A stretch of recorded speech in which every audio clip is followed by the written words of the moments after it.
Dear class, I welcome you to another of our virtual lectures since the outbreak of COVID-19 and the shutdown of classroom teaching. I do hope you have been keeping safe. We all must continue to keep abreast of the latest information as are being issued by regulatory institutions, while also observing basic tips on staying safe from the coronavirus. Today, we're dealing with the factors influencing the development of environmental law. As I've had cause to mention in one of our previous lectures, environmental law is a continuing source of controversy. Opposing divides continue to argue over the necessity, fairness, and costs of environmental regulation. Arguments also range on whether it is more appropriate to meet environmental objectives using command and control regulations, such as limits set on what can be harvested, bans on cutting of trees, and maximum levels allowed for pollution emissions on the one hand, and market-based and economic instruments, such as emission and effluent charges, environment taxes, products charges, tradable pollution rights on the other hand. In this lecture, we shall consider how the worth that a community or society places on environmental goods or services, which is what is referred to as environmental value, impact environmental law. Human values are unique to each individual because it is not the same importance that everyone places on each element of life. From time to time, we assign value to certain things and then use this assigned value to make decisions about whether something is right or wrong.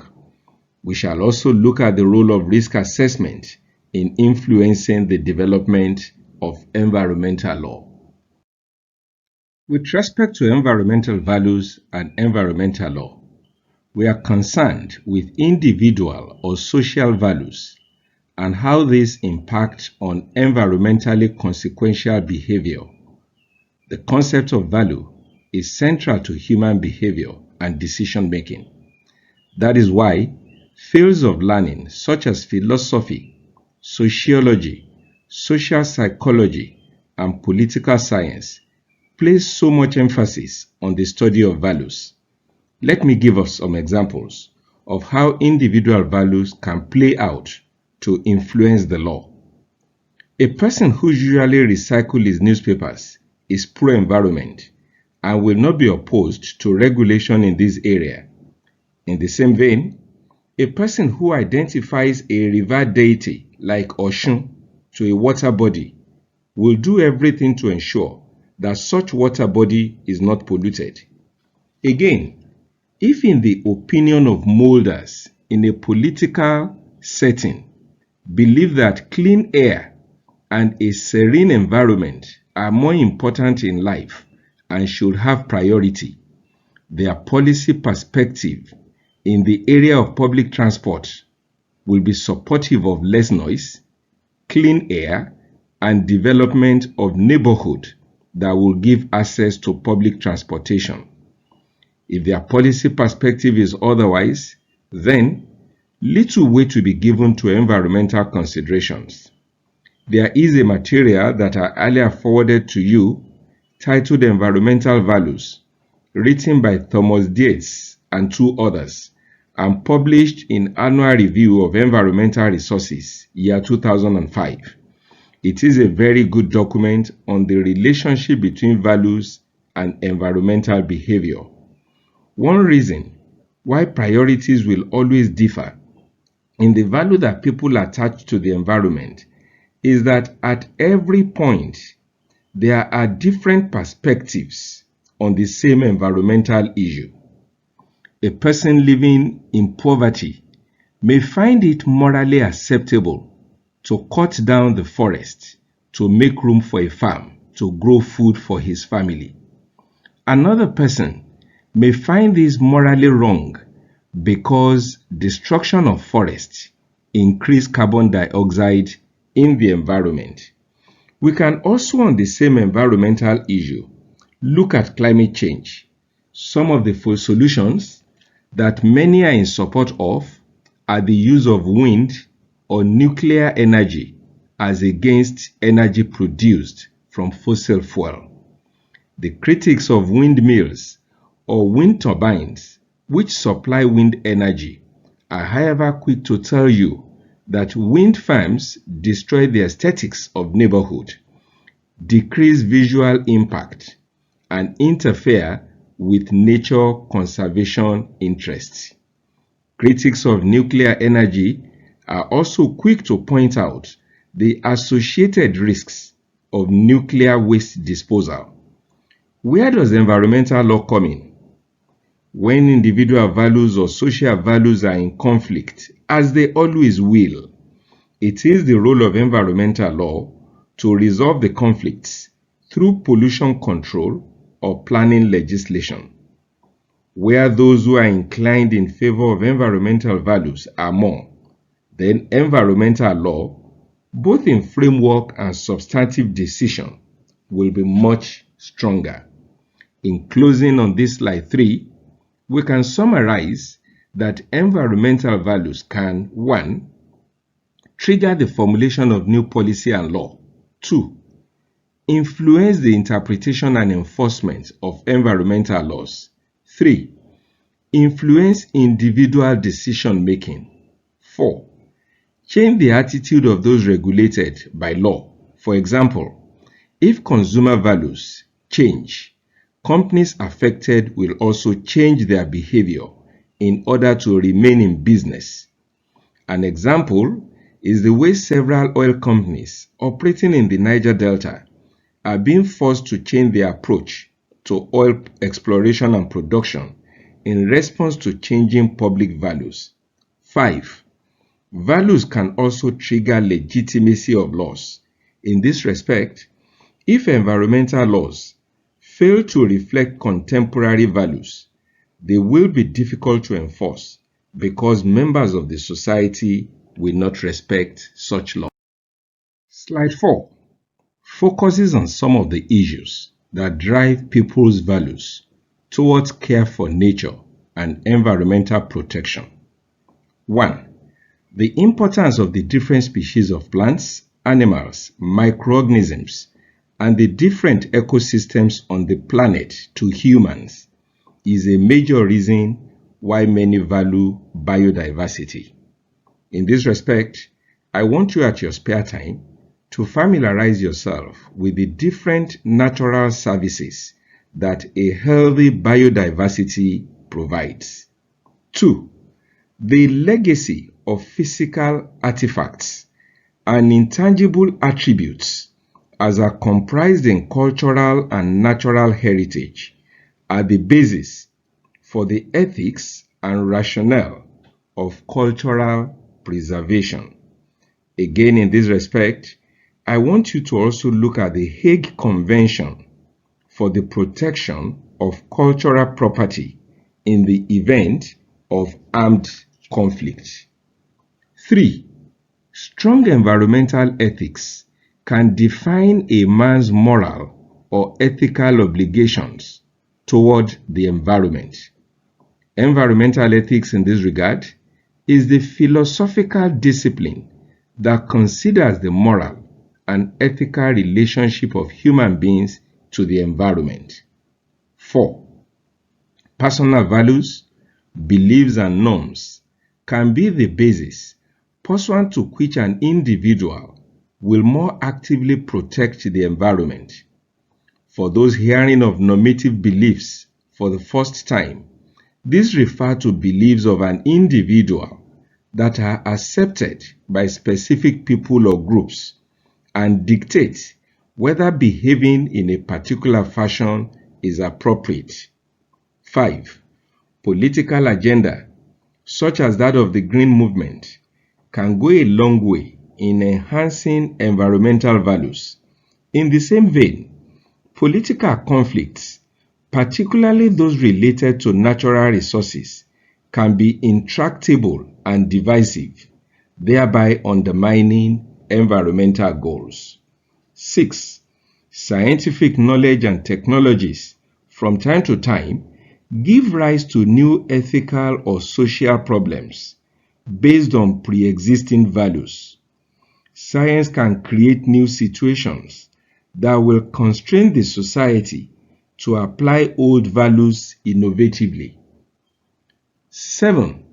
Consistently, it has been identified that there is a strong link between enjoyment of human rights and quality of the environment. It is also recognized that human beings, by their own actions, are responsible for environmental pollution. How therefore do we achieve a balance of economic goals and ecological integrity? This is captured in the concept of sustainable development and is encouraging humanity to imbibe ancient ideals and traditional values. We now come to environmental law and risk assessment. Risk assessment in the context of environmental law is when you consider risk as the probability of an event causing harm to human health or to ecological systems following exposure to an environmental stressor. In this respect, stressor is any physical, biological, or chemical entity that can induce an adverse consequence or response. Risk assessment is a scientific process and is dependent on three critical factors, namely 1. How much of a contaminant is present in an environmental medium, such as soil, air, or water. 2. How much exposure has a person or ecological receptor had with the contaminated medium. And 3. The inherent toxicity of the containment. I want you to read about the Brent Spar saga. This is an incident in which Shell was forced by the campaign of Greenpeace to abandon its plans to dump its 65,000-ton North Sea oil storage platform into the deep sea. I also want you to read what has been the contention against the benefits of genetically modified organisms, GMOs, with respect to threats to environment and human health.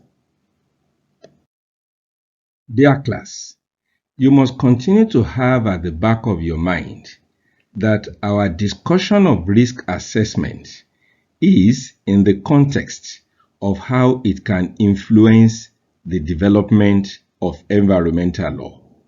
Now, what are some of those problems that risk assessment can face?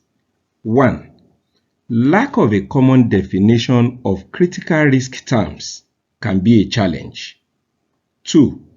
Lack of established ground rules for conducting the risk assessment can get risk assessment bogged down in disagreements. 3. Lack of cultural or context understanding of critical stakeholders may result in non-cooperative responses. 4. Certain assumptions, such as nature of hazard, aggregation of different events, and existence of alternatives, are made when undertaking a scientific risk assessment. These assumptions most often are determined by reference to subjective criteria which may be flawed. Flawed assumptions may result in different risk estimates. 5. Scientific risk assessment oftentimes fail to take into account the public perception of risk that may not necessarily be based upon objective criteria. We now come to slide 7. What are those things that we must do if we are to improve the way we address environmental risks? 1. We must continuously evolve risk assessment techniques and approaches that will enable us increase the accuracy and independence of expert analysis. 2. We must deepen public participation in rule and decision making. 3. When we consider priority for regulatory actions, we must guard against trade-offs that will enable other goals, such as economic goals, to overshadow environmental protection. Class, this brings us to the end of this lecture on the factors influencing the development of environmental law. Before we go, let me note the 4 questions that I have raised in this slide 8. 1. The effect of the complexity and interconnection of environmental problems is that it is possible to take different perspectives on how it should be addressed. Discuss. 2. In what ways would you think environmental values affect environmental law? 3. How are risk and precaution addressed in environmental law and decision making? 4. Would you agree that human rights law can also underpin decision making on environmental matters? Fully clarify the basis of your position. Carefully think through and answer each of these questions. I will indicate subsequently the date for submission. As we go, I urge you all to continue to keep safe. I thank you.